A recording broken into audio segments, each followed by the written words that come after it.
मुख्यमंत्री की करते हैं, क्योंकि मुख्यमंत्री भजनलाल शर्मा आज स्वदेश लौट आए हैं और ऐसे में उनका जोरदार अभिनंदन होगा। बीजेपी प्रदेश मुख्यालय में भव्य स्वागत किया जाएगा। आपको बता दें कि दक्षिण कोरिया जापान यात्रा से लौटने पर स्वागत की तैयारियां कर ली गई हैं। मुख्यमंत्री का ढोल नगाड़ों के साथ भव्य स्वागत होना है। प्रदेश अध्यक्ष मदन राठौर, सांसद दामोदर अग्रवाल खुद मौजूद रहेंगे। विधायक गोपाल शर्मा, बाल मुकुंद आचार्य भी मौजूद हैं। जितेंद्र गोठवाल के साथ श्रवण सिंह बगड़ी भी मौजूद हैं। तमाम बीजेपी के वरिष्ठ नेता बीजेपी प्रदेश मुख्यालय पहुंच रहे हैं, कुछ पहुंच चुके हैं और कुछ ही देर बाद भव्य स्वागत किया जाएगा मुख्यमंत्री का। मुख्यमंत्री स्वदेश लौट आए हैं, यानी कि विदेश यात्रा के बाद जब वो स्वदेश लौटे, जयपुर लौटे, तो इस दौरान तस्वीरें आपको दिखा रहे हैं बीजेपी प्रदेश मुख्यालय से, जहां पर देखिए किस तरह से स्वागत की तैयारियां की जा रही है। मंच सज धज कर तैयार है, फूलों से मंच को सजाया गया है, ढोल नगाड़े बजेंगे, अलग अलग सांस्कृतिक कार्यक्रम भी हैं। तमाम बीजेपी के वरिष्ठ नेता कार्यकर्ता पहुंचने का सिलसिला जारी है। आपको बता दें कि विदेश यात्रा खास मकसद से थी मुख्यमंत्री की, राइजिंग राजस्थान को लेकर इन्वेस्टर समिट, जहां पर बड़े बड़े कंपनीज के सीईओ को इनवाइट किया गया है, आमंत्रित किया गया है ताकि वो निवेश कर सकें। 9, 10, 11 तारीख को दिसंबर में राइजिंग राजस्थान होना है। इस समिट को लेकर लगातार तैयारियां भजनलाल सरकार कर रही है। मुख्यमंत्री ने इसकी शुरुआत आर्थिक राजधानी मुंबई से की थी, इन्वेस्टर समिट किया था और उसके बाद वो विदेश यात्रा पर गए, जहां पर दक्षिण कोरिया में पहुंचे, जापान पहुंचे। ये दो ऐसे देश हैं जहां पर टेक्नोलॉजी का डंका बजता है, तो ऐसे में कैसे बड़ी बड़ी कंपनीज का निवेश भारत तक लाया जा सके, भारत में राजस्थान तक लाया जा सके, इसको लेकर तमाम मीटिंग्स में मशगूल रहे और सफल विदेश यात्रा यहां पर बीजेपी की तरफ से बताई जा रही है। मुख्यमंत्री जब पहुंचे तो इसके बाद उनके भव्य स्वागत की तैयारियां आपको बीजेपी प्रदेश मुख्यालय जयपुर से दिखा रहे हैं, जहां पर मंच सज धज चुका है। कुछ ही देर में मुख्यमंत्री यहां से तमाम नेताओं को, बीजेपी के कार्यकर्ताओं को संबोधित करेंगे, क्या संदेश देंगे ये देखना महत्वपूर्ण होगा। लेकिन इन सब के बीच में आपको तैयारियों की झलक भी दिखा रहे हैं। और देखिए यहाँ पर तमाम वीवीआईपीज का, यानी कि जो बड़े नेता है बीजेपी के, उनके पहुंचने का सिलसिला जारी है। कौन कौन पहुंच चुका है जरा ये भी देख लीजिए। आज कौन कौन मौजूद रहेगा जरा ये भी देख लीजिए। खुद बीजेपी के प्रदेश अध्यक्ष मदन राठौर की मौजूदगी रहेगी, सांसद दामोदर अग्रवाल होंगे, विधायक गोपाल शर्मा, बाल मुकुंद आचार्य, जितेंद्र गोठवाल, श्रवण सिंह बगड़ी, ये तमाम नेता मुख्यमंत्री का स्वागत करेंगे। ढोल नगाड़ों के साथ स्वागत होगा। भव्य तैयारी, बड़ा इवेंट बनाने की तैयारी यहाँ पर बीजेपी की है, क्योंकि बीजेपी का दावा है। और यहाँ पर देखिए झलक, पहली झलक मुख्यमंत्री की। मुख्यमंत्री पहुंच चुके हैं बीजेपी प्रदेश मुख्यालय और ये उनका कारवा।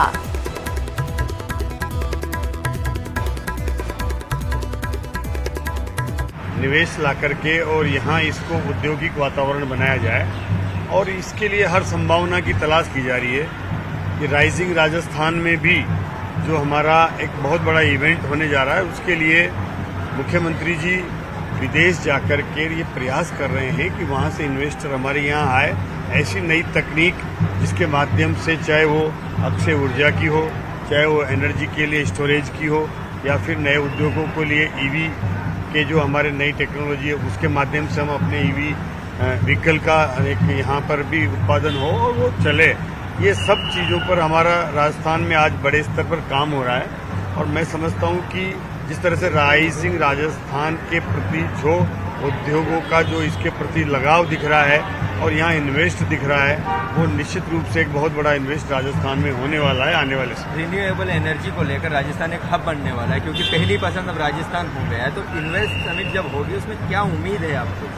देखिए, रिन्यूएबल एनर्जी में राजस्थान में अपार संभावनाएं हैं और जितना राजस्थान के पास संसाधन हैं, जितनी हमारे पास जो सूर्य की जो हमें मेहरबानी है, और उसके साथ साथ हमारे पास पश्चिमी राजस्थान की सीमावर्ती जो क्षेत्र है हमारा, वहाँ पर हमारे पास जो लैंड बैंक है, जो ज़मीन है, जो रेगिस्तानी इलाका है, जहाँ पर हमें उत्पादन नहीं होता है, वो हमारे लिए ये जो इसके अक्षय ऊर्जा के लिए, सोलर के लिए, उसमें अपार संभावनाएं हैं और वहाँ पर हमारे पास आ भी रहे हैं। और हम उनको अभी भी पिछली कैबिनेट में भी कई ऐसे इन्वेस्टर थे जिनको ज़मीन दे करके हमने उनका रास्ता प्रशस्त किया है कि वो यहाँ इन्वेस्ट करें। और मैं समझता हूँ कि इस समिट में भी राजस्थान में काफ़ी बड़ी संख्या में अक्षय ऊर्जा के प्रोजेक्ट आएंगे और वो उनका इन्वेस्टमेंट यहाँ पर होगा।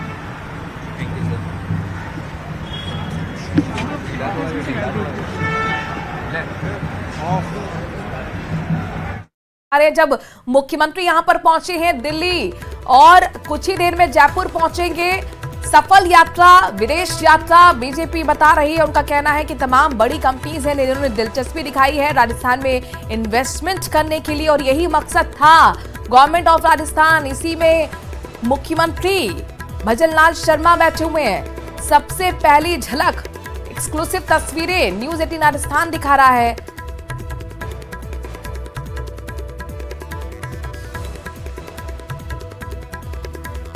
नहीं, सभी बहुत उत्साहित हैं। आज हमारे माननीय मुख्यमंत्री जी पधार रहे हैं अपनी यात्रा के बाद और वहाँ पर बहुत सारे उन्होंने ये जितनी भी कंपनीज़ हैं, बड़े बड़े इंडस्ट्रियलिस्ट हैं जापान के, साउथ कोरिया के, उनसे मीटिंग्स हुई उनकी।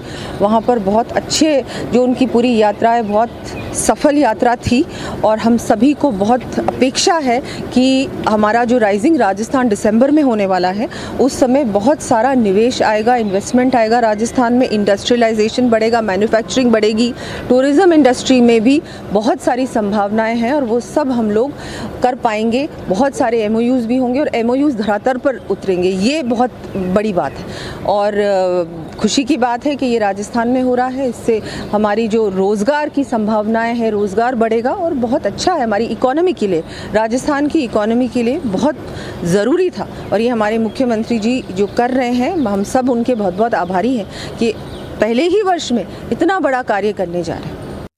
बीजेपी के प्रदेश अध्यक्ष मदन राठौड़ जी हमारे साथ यहाँ पर मौजूद हैं। मुख्यमंत्री भजनलाल शर्मा जी का सर विदेश दौरा आज यहाँ पर आ रहे हैं। बड़ी यहाँ पर पलक पावड़े बिछाकर भव्य स्वागत है। किस तरीके से पूरे राजस्थान के लिए गौरव की बात है सीएम का ये जो दौरा है निवेश लाने को लेकर, क्या कहेंगे? तो अच्छी बात है, वो साउथ कोरिया और जापान से प्रवासी हिंदुस्तानियों से संपर्क करके come in India, make in India के आधार पर यहाँ लेके आ रहे हैं, तो हमारे तो उद्योग बढ़ेगा, प्रोत्साहन होगा। सर, प्रदेश कार्यालय के अंदर बड़ी तैयारियां की गई है बड़े जोरों शोरों से, क्या कहेंगे? काफी ढोल नगाड़े और प्रदेश कार्यालय का पूरा राजस्थान स्वागत के लिए तैयार है। लेकिन सर जो विपक्ष है वो कहीं ना कहेगा, विपक्ष तो विरोध करेगा ही करेगा, लेकिन इसमें नहीं करना चाहिए, ऐसा काम में नहीं करना। तो देखिए, ये थे बीजेपी के प्रदेश अध्यक्ष मदन राठौड़। इन्होंने कहा है कि बीजेपी ही नहीं पूरा प्रदेश जो है मुख्यमंत्री भजनलाल शर्मा का अभिनंदन करने में जुटी हुई है। जिस तरीके से राइजिंग राजस्थान इन्वेस्टमेंट समिट हो रहा है उसको लेकर कहीं ना कहीं राजस्थान में निवेश आएगा, रोजगार की जो संभावनाएं हैं वो बढ़ेगी, साथ ही साथ में जो यहाँ का जो डेवलपमेंट है वो भी कहीं ना कहीं बढ़ेगा। न्यूज 18 राजस्थान के लिए सहयोगी शेर सिंह के साथ रोशन शर्मा की रिपोर्ट। बीजेपी प्रदेश कार्यालय के अंदर ढोल नगाड़ों के साथ आप देख सकते हैं कि मुख्यमंत्री भजनलाल शर्मा का जो स्वागत की तैयारियां यहाँ पर की जा रही है। पलक पावड़े बिछाकर जो बीजेपी के कार्यकर्ता हैं वो बीजेपी प्रदेश मुख्यालय यहाँ पर पहुंचे हुए हैं। आप तस्वीरों के अंदर देख सकते हैं कि किस तरीके से बड़ा जो गर्मजोशी के साथ मुख्यमंत्री भजनलाल शर्मा का जो स्वागत है, सत्कार है, उसकी जो तैयारियां यहाँ पर की जा रही है। स्वागत भी क्यों ना हो कि जो विदेश दौरा से मुख्यमंत्री भजनलाल शर्मा आज एक सप्ताह के बाद में यहाँ पर पहुंचेंगे, उसके लिए पूरे बीजेपी प्रदेश कार्यालय के अंदर जो तैयारियां हैं वो आप देख सकते हैं कि कुछ ही देर में जब यहाँ पर मुख्यमंत्री भजनलाल शर्मा, डिप्टी सीएम प्रेमचंद बैरवा यहाँ पर पहुंचेंगे तो उनका जो अभिनंदन है वो किया जाएगा। इसको लेकर तमाम तरीके की जो तैयारियां हैं वो यहाँ पर की गई है। आप देख सकते हैं हमारे साथ यहाँ पर बीजेपी के जो संगठन से जुड़े पदाधिकारी श्रवण सिंह बगड़ी जी मौजूद हैं। बगड़ी साहब, क्या कुछ तैयारियां की गई है बीजेपी प्रदेश मुख्यालय के अंदर? राजस्थान के यशस्वी मुख्यमंत्री माननीय भजनलाल जी के जो स्वागत अभिनंदन आप देख रहे हैं जापान और कोरिया की यात्रा के बाद में जिस प्रकार का राजस्थान का विकास होने वाला है, सभी कार्यकर्ताओं ने तय किया उनका भव्य स्वागत अभिनंदन होना चाहिए। एयरपोर्ट के अंदर सभी हमारे मंत्रीगण विधायक स्वागत करेंगे, वहां बाहर एयरपोर्ट बड़ी संख्या में कार्यकर्ता अभिनंदन करेंगे और कार्यालय के अंदर आप देख रहे होंगे किस प्रकार से कार्यकर्ताओं में एक उत्साह है कि राजस्थान में आने वाले दिनों में जिस प्रकार से राजस्थान जब से भारतीय जनता पार्टी की सरकार बनी है और भजनलाल जी के नेतृत्व में जिस प्रकार से काम हो रहा है, एक गति के साथ में जिस प्रकार से बढ़ रहा है, यहाँ रोजगार के अवसर बढ़ेंगे और यहाँ पे जितना भी औद्योगिक क्षेत्र है वो बढ़ने वाला है, इसलिए इनका जोरदार अभियान। बगड़ी साहब, लेकिन जो कांग्रेस है कहीं ना कहीं वो इसमें भी राजनीति करती हुई नजर आई। मुख्यमंत्री के दौरे को लेकर कई सवाल खड़े किए, क्या कहेंगे? देखिए, पूर्ववर्ती जो कांग्रेस सरकार थी, इन्होंने 5 साल तक राजस्थान की जनता को गुमराह किया। सिर्फ अपनी कुर्सी बचाने के लिए वो आपस में झगड़ते रहे और जनता त्राईमाम करती रही। इन्होंने विकास के क्षेत्र में एक भी काम नहीं किया, राजस्थान को बिल्कुल अंधेरे में धकेल दिया। अब जब भारतीय जनता पार्टी के नेतृत्व में, मुख्यमंत्री भजनलाल जी के नेतृत्व में राजस्थान आप देख रहे हैं निरंतर प्रगति कर रहा है और ऐतिहासिक फैसले, ऐसे फैसले जिन्होंने कांग्रेस ने वर्षों सालों तक सिर्फ राजनीति करते जनता को गुमराह किया, चाहे ईआरसीपी का मुद्दा हो, चाहे यमुना जल का मुद्दा हो, या जो युवाओं के साथ जो कुठाराघात हो रहा था पेपर लीक का हो, वो सब ऐतिहासिक फैसले होने के बाद में वो एक प्रस्टेशन पे है कि राजस्थान के अंदर इस तरीके से विकास कैसे हो सकता है। इसलिए इसीलिए ये गणेश पर्व है, चल रहा है लगातार, और गणेश जी समृद्धि लेकर आए हैं अपने प्रदेश के लिए। इसीलिए हम सभी कहते हैं कि जयपुर से जापान, विकसित राजस्थान।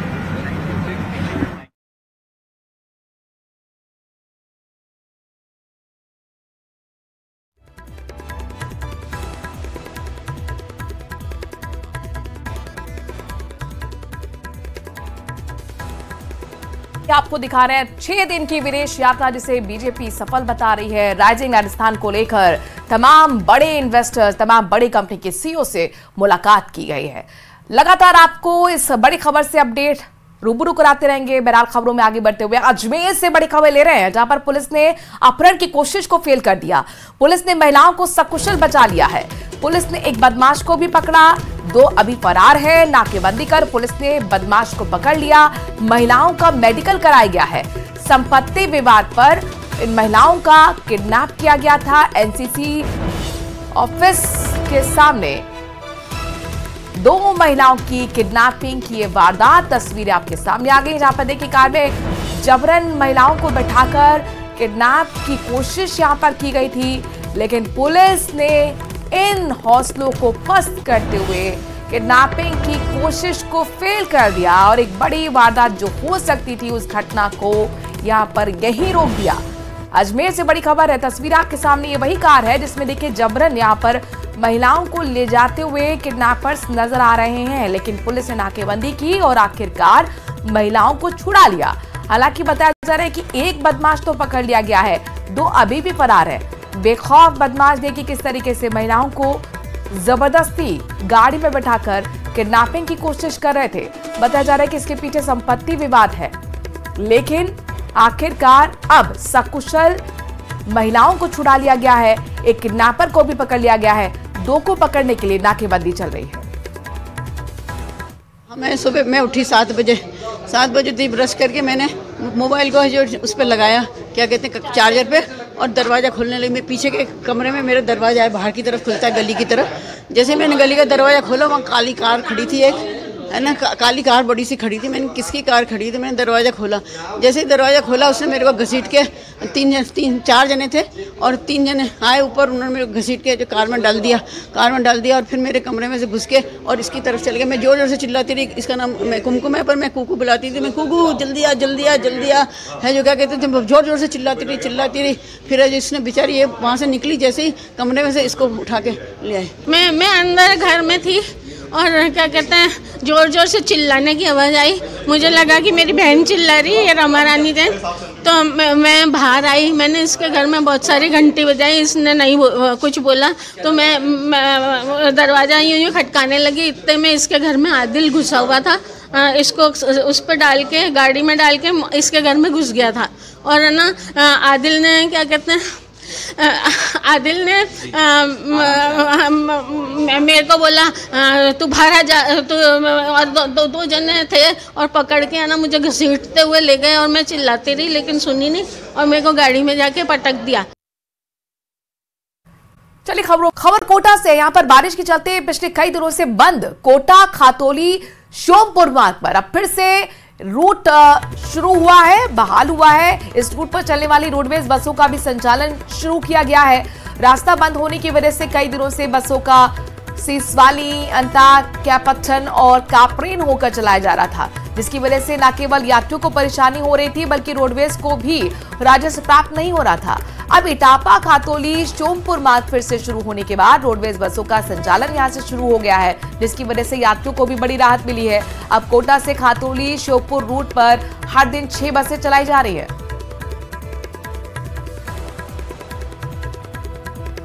खातौली श्योपुर का मार्ग बंद है क्योंकि उसमें नदी में पानी आया हुआ है, तो खातौली तक हम कल से गाड़ियां चालू कर देंगे।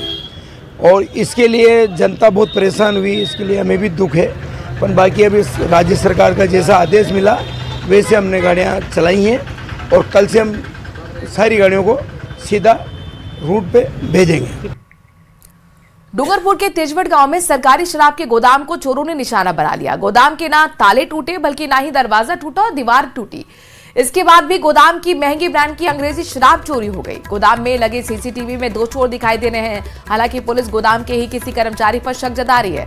जानकारी के मुताबिक डिपो के सुपरवाइजर की ओर से रिपोर्ट दर्ज करवाई गई है। इसमें बताया गया है कि 7 सितंबर को गोदाम में महंगी ब्रांड की अंग्रेजी शराब चोरी हुई है। 70 कार्टन चोरी हुए हैं, लेकिन इसका बाद में पता चला। गोदाम में जब खोजबीन की गई तो फिर ये कार्टन गायब मिले। ऐसे में अब पुलिस ने जांच शुरू कर दी है।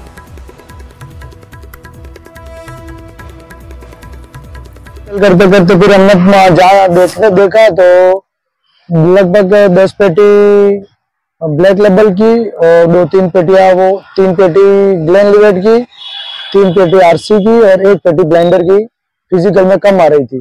पूरे गोदाम की जांच करी, इसके बाद भी कहीं भी कोई स्टॉक बढ़ा हुआ नहीं पाया गया। मैंने स्टॉक का कैमरा चेक किया कि भाई किस तारीख तक ये स्टॉक दिख रहा है कैमरे में और किस तारीख को नहीं दिख रहा है। अच्छा ही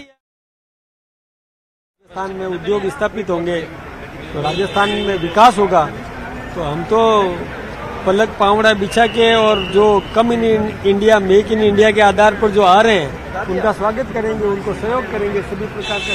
और विदेश से कितना इन्वेस्ट राजस्थान के अंदर आने वाला है और किस तरह से नवाचार राजस्थान के अंदर करेगा, खासतौर पर इंडस्ट्री सेक्टर के अंदर? देखिए, हम तो औद्योगिक विकास चाहते हैं, तो मुख्यमंत्री जी पहले महाराष्ट्र से लेके आए 4.5 लाख करोड़ का, तो उसका लाभ भी अपने यहाँ धरातल पे उतरेगा तो मिलेगा ही मिलेगा। ऐसे ही वहाँ से जो आ रहे हैं वो MOU तो वो खुद जनता के बीच में रखेंगे, आप सबके सामने रखेंगे। हम तो अभी उनका स्वागत करने के लिए आए। सत्कार को लेकर तमाम तैयारियां जयपुर एयरपोर्ट से लेकर बीजेपी ऑफिस तक, किस तरह का एक मैसेज देना चाह रहे हैं? हम मैसेज ये दे रहे हैं कि प्रोत्साहन मिले, जो बाहर से आ रहे हैं उनको भी ये लगना चाहिए, यानी जिनसे हमारे मुख्यमंत्री जी ने चर्चा की उनको भी ये लगना चाहिए कि राजस्थान आपके स्वागत के लिए तैयार है। जब वो आएंगे तो उनका भी हम इसी प्रकार से स्वागत करेंगे।